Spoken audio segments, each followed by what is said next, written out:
Hi everybody, it's Andrew Bebb with Midwest Fishing Club, and today I'm going to show you a different way to use your Wacky rig tool and Wacky rig a bait.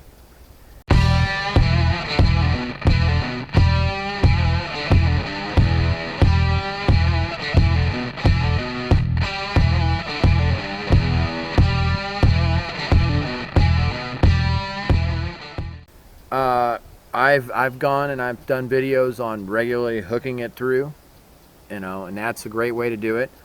And then I tried the rings, and I found out that with a ring I wasn't quite getting the hookup that I normally would get. So I saw another video, and I'd love to give props to whoever it was, but I can't remember who it was.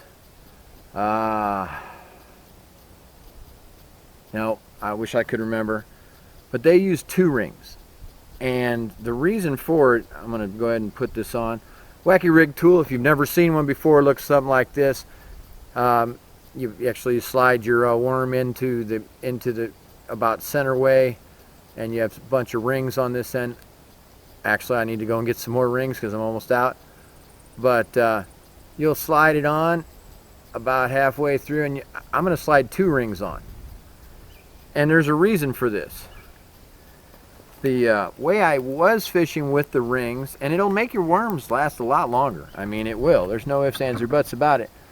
But the way I originally was working it was that I would, you would slide it in like this, and then, but what the problem is, you slide it in like that. The problem is that a fish come up and bite it, and you get that, and they tear out at it, and you wouldn't get the hookup.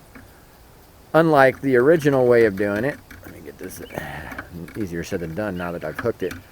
The original way was to hook it through like this, so your hook came out like this, and you'd have more hookups. Well, I like the rings because it makes your worms last longer, but I don't like the rings because I get fewer hookups. So what I'm going to do is I'm going to actually take these 2 rings and I'm going to cross them over each other. Or I'm going to try and cross them over each other. Easier said than done. So now I've got an X. And what I'm going to do, I'm going to take this hook and I am going to put it underneath both of them, not through the worm, just underneath both hooks. If I can get it to come out the other side right. Under both rings. Now I've got the hook the way it's supposed to be, out the side, so I get more hookups. And I'm still using the rig, because what happens is a lot of times if you get somebody, especially with the softer Wacky rig worms, if you get the Yamamoto rig worms, the bass will hit at one end and they'll just tear that hook right off. They'll tear that worm right off the hook. But now it's not going anywhere with a double cross like that. So let's give it a try and see if we can't catch a few fish.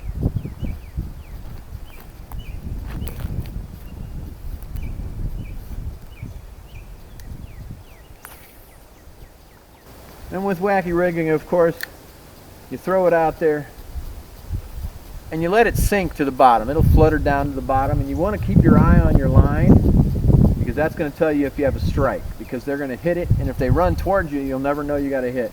If they run away from you, you'll figure it out pretty quick. But you're just going to let it sink to the bottom. Lift your rod up after it's been on the bottom a few seconds to pull that fish up, that rig up, and then it'll flutter back down to the bottom. This is actually my favorite way to bass fish. I have more luck, I have more confidence with a Wacky rig than anything else. And I usually catch fish when I string it up Wacky rig style. Although today, I've been having a hard time catching fish anywhere. I fish both my ponds. Just to give you a little idea, the weather's dropped in temperature about 15 to 20 degrees in the last couple of days. We had a major storm come through, dump about 3 to 4 inches of water. The water's high, not really so much high, but there's so much new fresh water in the pond, and it's water that the fish have been in for a while. They're going back deep, coming off the shallows. It's kind of screwing up my spawn here, but that's what way it works. It also washes all that food down into the water, so my bass aren't as hungry as they should be.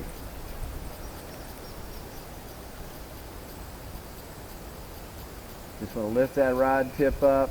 It'll pull that worm back up, and it'll let it flutter back down.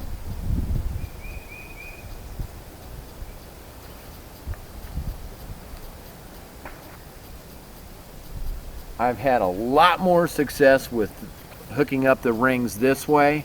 Yes, you're using double product, but these rings don't cost much money. You pick them up for nothing, and I get a lot better hook sets and a better hookup ratio.